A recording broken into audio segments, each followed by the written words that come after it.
to our used 2020 Sunseeker 3050S. Starting right in the back bumper here, you can just kind of reach in, pull that cap out of there. Inside of the back bumper, you're going to find your sewer hose. Take note of those two ears and the adapter heads. I'll be hooking it up to your sewer system. And the hose itself, once fully extended, is about 20 feet long.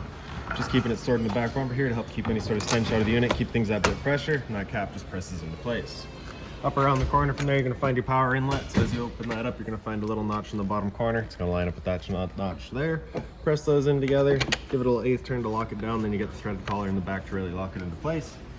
Following the cord back, you're going to find a standard 30 amp end. Most campsites will have that. You can just plug straight on in and you're good to go. We'd also provide you with a 15 amp adapter, so if you're looking to plug into a standard household outlet, you've got the power to do so. Right up above that, you're going to find a TV inlet. It's just a coax cable plug into there, fires up your TV location. Storage compartment right here, pretty well wide empty, just see straight through to the other side. Ahead of that, you get your water system as well as your sewer system. So as you open that up, you get the little holder on the side there, just holds it open for you. In the back compartment, right in the back there, you got that little slinky. Previous owners left that behind. Basically all that does is just kind of holds up your sewer hose, kind of allowing for proper flow. So we just left that in there for you. Right here, you're gonna find your water hose. Inside of that water hose is that park adapter I was telling you about. So your 30 amp end into there, 15 to a standard outlet. Right up there, you're gonna find that little air chuck. So that just allows you to fill up the airbags in the back of the unit here. So for example, if you've got the unit fully loaded, you know, you're loaded up with water, got all your storage compartments filled up with all your camping gear, you may notice that the suspension will go a little bit soft. So what you can do is just take some air, pump it into there, and that'll stiffen up the rear suspension. Up front here, we get your city water inlet. It's just a water hose plug into there, turn on the water, and that'll pressurize the lines throughout the unit. Down below there, you get a little service light there. Right up above that, you get a black tank flush. So you may notice over time, after having gone and dumped your black tank, your monitor panel is still reading a third or 2/3, whatever it may be. Typically, it's just some debris inside of the tank hanging between the probes causing that misread. So what you're going to do is take your water hose and plug it into there. Open up that black valve right there, and then just turn on the water, and that'll just flush out that tank and remove any sort of debris that could be causing that issue. Your outside shower is right beside that. You get the 3-foot hose with the standard head, hot and cold water. And then right down in the bottom back here, we've got your sewer system itself. So like I just pointed out, you get that black valve on the left. So that black valve is controlling your black tank. Black tank is filtering your toilet. Of course, it's going to be your dirtiest water, so you dump that first. Once that's done, you'll then come to the gray. Gray tank is going to be filtering your sinks as well as your shower. Typically cleaner water. Dump that last to help keep that hose as clean as possible. That cap, you just kind of press on it, turn it, and it'll pop on out of there. You've got the same ears on it that your sewer hose has. That'll attach the same way. Simple as that. You get the little plug in the bottom there, so you can unscrew that. You can run your sewer hose out through there. Just keep things nice and simple. Throughout all of these compartments, you're also going to find that little black plug there. You can just open that up. It allows any sort of water that might get trapped in here to drain out. Right in front of that, you're going to find your fuel fill station. It's super simple. Big open storage compartment right here. Another compartment up front. Yeah, I guess that's it.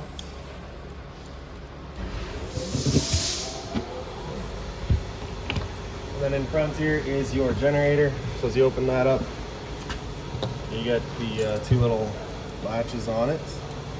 So just gonna pop those up. You can slide it out of place, and then you get your button right down here. You're gonna press and hold that prime side until that light turns on.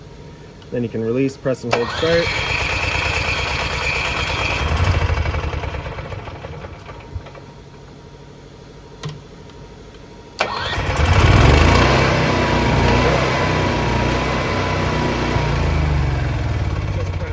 Turn it back off, and you have the same buttons inside to turn it on from inside of the unit. So right in front of there, it's just the exhaust port. So of course, if you're ever running it, you just want to make sure it's not blocked off. And then around front of the truck here to the other side of the unit. This compartment, as you open that up, is a big TV. So you do have the outside TV here. Right below that's your propane compartment. So as you open that up, you'll notice it is not lockable. So that's just kind of a safety thing. The propane tank itself, you just got that valve right there. You're going to turn that to open it up. And there we go. On the left there, you get the little gauge to see where you're at. You also have a gauge inside of the unit. Storage compartment behind it. And your entrance right here. Hot water tanks, that keyway there, you just line that up and you can pop it on open. All your controls for turning this guy on are just inside of the unit. Before we ever turn it on though, we just want to hit that relief valve right there. Make sure that shot of water comes out. That bit of water coming out of there is just letting you know this tank is full. It's safe to fire it up and you're not going to burn anything up by doing so. Once you're done, just closing it back down, locking it with the keyway. Beside that, you'll find the exhaust-free furnace. So if you're ever running your furnace, you just make sure it's not blocked off. It does get hot. GFI protected outlet down below there. Reset just right here for it. So test on the left, reset on the right. Down below there is again just more storage.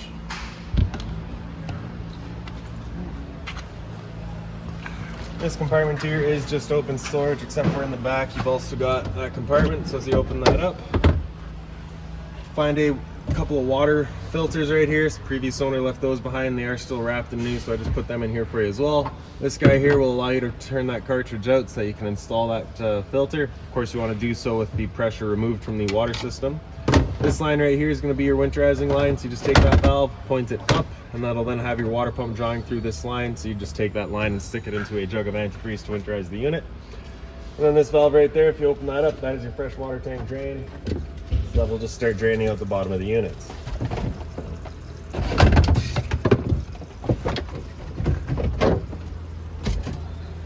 There's the other chuck for this side of the air suspension. Then another big compartment in the back there. Inside here you also get the light up in the wall. And then kind of right up above this compartment you do get your freshwater inlet. So you're just going to pop that cap out of there, your water hose is sticking into there, turn on the water, that fills up your freshwater tank.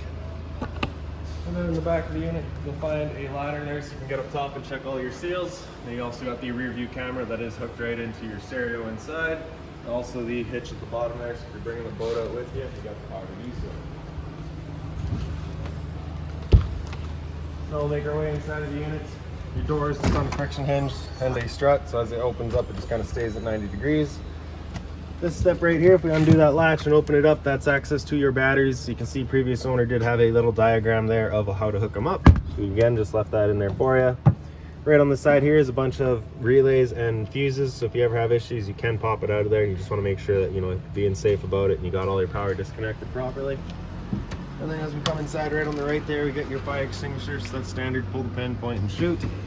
Across the other side from there in the bottom left we have your battery disconnect. So with that off to the side there, that's it turned on. With it pointed up, that's it turned off. So if you're ever storing the unit, you just want to make sure it's turned off. Up above there, a couple of light switches. One on the left does your porch light, one on the right does your awning light. Awning is right beside that. Press and hold extend, the awning makes its way out. Once that awning's fully extended, we're going to see a little black flap come down as well as a black metal tube. Once you see that, you're going to want to stop. If you're to continue extending, it will actually wind itself up backwards, in which case the fabric will be underneath the tube, allowing it to then hold water, accelerating growth of mold and mildew. So there's our flap, there's the tube, so we'll stop right there. If it were to start raining, it's of course going to hold some water anyway, so what you can do is grab either arm, front or rear, and just pull down on it, and then you can see that changes the pitch of the awning out at the head, allowing water to then run off. And if you like that angle better, because it does give you more shade, you can do the same thing with the arm up front. Before bringing it back in though, you just want to make sure these arms are back out straight and fully extended, just so we're not running the risk of bending it. Then we'll press and hold to track, the awning makes its way back in. Again, you're just watching to make sure that your fabric is over top the tube. And another thing to keep in mind with your awning is once you get up to about 15-20 kilometers an hour wind, it is catching all that wind and you do run the risk of bending your arms. So again, you just want to bring it back in so you're not running that risk.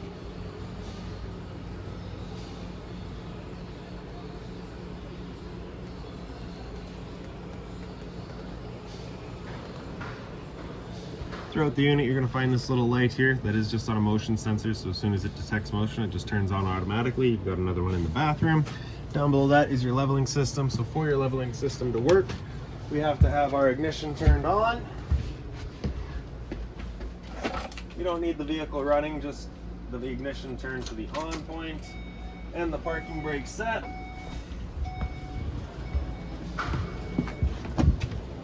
And then we can press the power button there to turn it on. Press auto level and it will automatically begin leveling the unit. Except it thinks we have low power right now, so I don't think it will.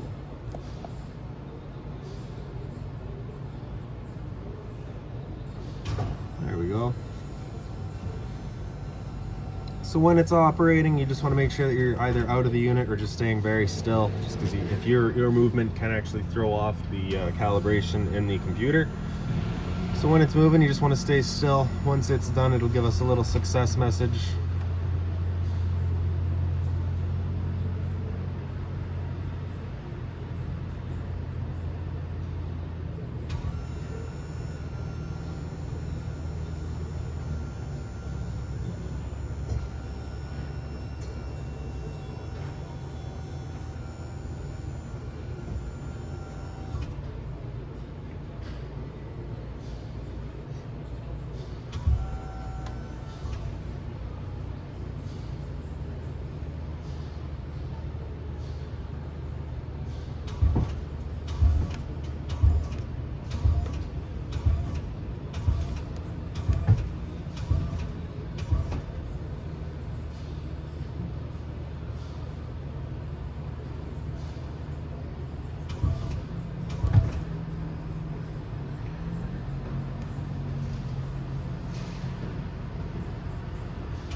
go. So once it's done, you can then turn it off.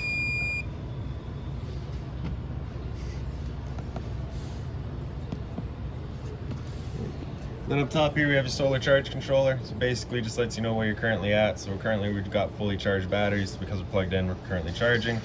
As you press your way through that, you can just kind of get through all your settings. So that would be just kind of the system status, what it's charging at, things like that. This little compartment here is basically just a little closet space. So you have little hangers up top. And beside that you have your whole light system as well as your monitor panel. Bottom right, driver's side rear light. It does a little light in the back right corner by your plug-in. Slide out, again you have to have the ignition turned on with the parking brake set, then you can press and hold out. Yeah, the slide will make its way out. Once that slide's fully extended, it's just going to kind of stop in place.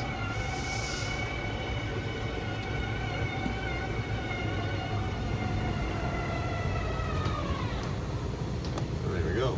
Light switches are on the right side here, so kitchen and then living room. Arctic pack is basically just some little electric heaters that are stuck to the bottom of all your water tanks. So you turn that on, just kind of heats those up, prevents them from freezing once it gets cold. Water pump's right beside that. You turn that on, turns on your water pump, drawing out of your fresh tank to pressurize your lines. Water heater controls are right beside that. So the one on the right there is gas, so that's going to fire it up on propane. If you ever get that little fault light right there, it's just letting you know it hasn't fired up at that point, just off, back on to reset it. Beside that, you turn that switch on, turns it on with electricity. So LPG is going to be your liquid propane gas. So you can see you're currently about 2/3. It's never really going to read full simply because you can't fill them beyond 80%. Battery, so as you hit that, you can see we're currently C for charging, G would be good, F is fair, L is low. Your fresh tank, of course, as you fill that up, will go to 1/3, 2/3 and full. Same idea for your black and your gray. Generator controls are right beside that. So basically you just get your hour meter there, so you can see we're just at 2.9 hours. Things basically new still. Press and hold that prime, we'll get that little red light there just like we did outside, and then you can just press and hold start and that'll fire it up. Up top here is a little bit more storage space. We're making our way towards the front here. So you get the couch, this guy here is fold down, you get the cup holders there. A couple of cup holders in the back as well. A bit more storage up top here. And up here. So that outlet right there is your antenna outlet. It is going and powering your TV. Turning that antenna on, you just hit that button beside it, you get a little green light right beside it letting you know it is turned on. Stereo itself, pretty straightforward, excellent little stereo there. So you press that power button, turns it on. Speaker set A is going to be your inside set, speaker set B is your outside set. Hit that button on the left side there to cycle through all of your modes, and then pair to connect to your phone, and then just your other controls on the side there. Inside of here is this little pouch there. It's got all of your owner's manuals in it, any remotes, any keys, you'll find them all right in here. Beside that is also the outlets that'll connect to your stereo. So you got the HDMI inlet right there so you can get your sound out of your stereo system, as well as the cable and satellite outlet above it. Across the front, your lights are just on their own center push buttons. They're on either side. And then this panel right here does have a hard side and a soft side. So of course your hard side is going to go down, fill in that gap there. Then you can see you get the ladder holders right there, so you just pop it out of its holder, slide it into there, and you can hop on up. Before going traveling, you're going to want to move this towards the front. TV on the left side here is on a little mount. Slide this out of the way, and then you get the little latches there. We'll just loosen those off, and then you can swing it out, point it wherever you like it. Right behind it is your 12-volt outlet for it, as well as your cable and satellite outlet. A couple of 120-volt outlets right up above that as well. As the sticker says, whenever you're going traveling, you're going to want to make sure these guys are tightened down, just so that TV doesn't go flopping around.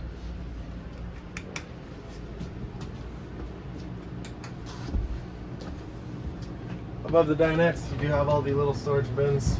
Right, they are all on anti-slam gas struts. They do not slam, they just kind of go nice and slow.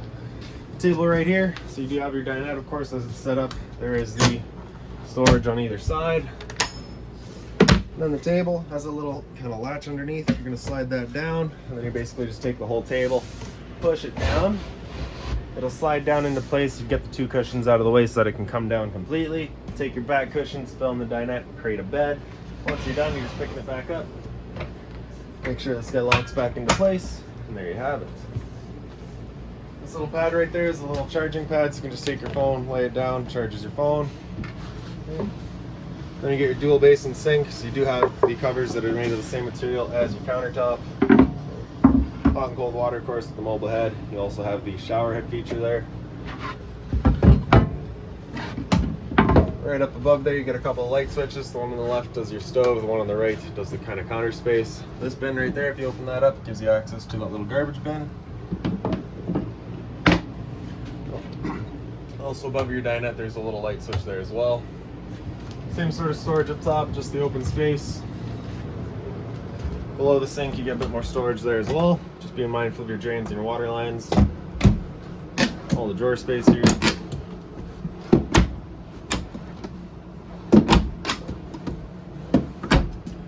Beside that, you get your microwave. It's pretty standard, just like home, just with the addition of a convection feature, so you can cook in here.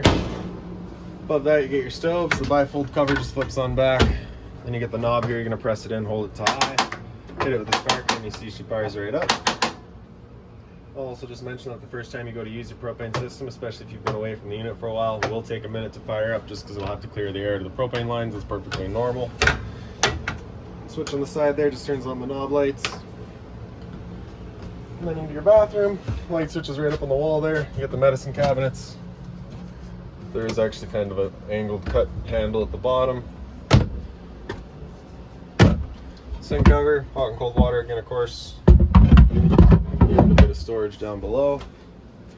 Inside of this drawer, we're going to find some chemical samples. So basically, after the first couple of times you use that toilet, you'll take this whole bottle, dump it down there. After that, you'll just start using the little toss-in packs. They do have the little instructions on the side of them. Also find a toilet paper dispenser right there, so that's just not installed simply because location is personal preference. Got more storage down below. GFR protected outlet up here as well, same as outside. Red test, black reset. And then I guess we'll do your shower real quick here. So you open that up, you got a couple of light switches there. The one on the left does your light, the one on the right does your fan. Ceiling fan, you're just gonna turn that knob to open it up. Simple as that. So right at the end of the shower, that's another one of them motion sensing lights. The toilet there, super simple, flusher on the right side. The shower, you get the little travel axe and you can open it up. Hot and cold water, of course. The head is kind of the deluxe head, so you do have the different little spraying features in it. Around your bedroom, light switch is just right up on the wall there. Then you can see your thermostat right up above it. It's super simple. You get the on-off button right there. Mode, so you can see cool. Auto is going to select low fan. If it were beyond 5 degrees from its goal temperature, it would start using the medium or the high fan. Hit mode again, you can cycle out of cool, coming down into dry. So at that point, it's just going to turn on the air conditioner and just not necessarily try to cool the unit, but get rid of any sort of humidity and try and dry out the air. After dry, you can come down into heat, so that'll turn on the furnace.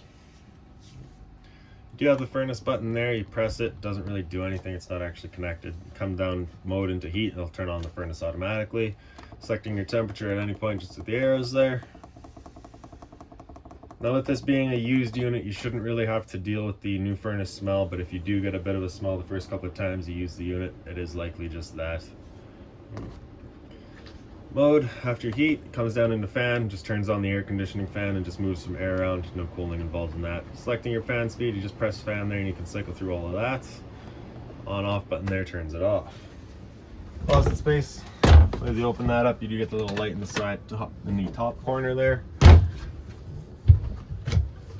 Bit more in the middle. The TV does swing out as well. You do have more storage back there.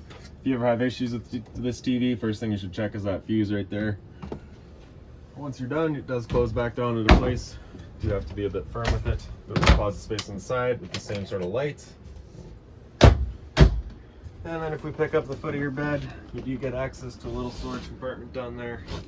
And then in the head of the bed, you do get a little reading light each, so you touch that little dime there, turns it on. You do get to kind of move it around.